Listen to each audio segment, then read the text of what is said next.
That deputy, whose identity has not yet been released, Jessica, what we have learned is a 25-year veteran deputy of the sheriff's office is in critical condition in the intensive care unit behind me here at Harborview Hospital.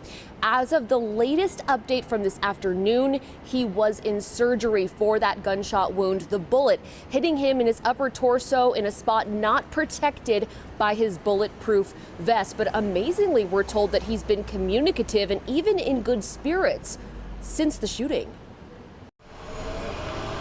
A final eviction notice turned deadly. The investigation into this situation began back in January, and this was the final notification. The suspect, a 29-year-old living in this apartment building on 8th Avenue and Northwest 54th Street, is now dead. When officers were able to make entry into the residence, they found the individual deceased. Investigators continue their work hours later after the shooting happened around 9:30 this morning. Police say 2 deputies fired their guns and that the deputy who did not fire his gun was shot once in the upper torso, putting him in critical condition. So what are next steps? So at this point, we're trying to determine exactly who fired first. For King County's independent force investigation team made up of multiple law enforcement agencies who jointly investigate the police use of force, there's a process for this. They lock down the scene immediately.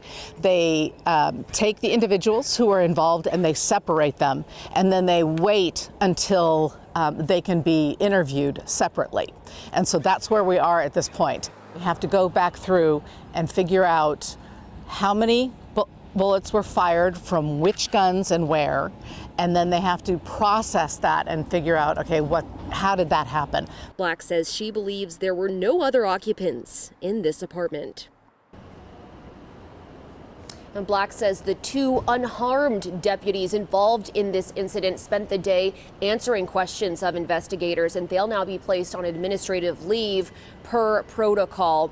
So when can we expect more updates on this? The investigative team, typically in a situation like this, will provide us another update or 2 this week, but they're required by law to continue providing at least 1 update in the weeks thereafter. Reporting live outside of Harborview, I'm Maddie White, King 5 News.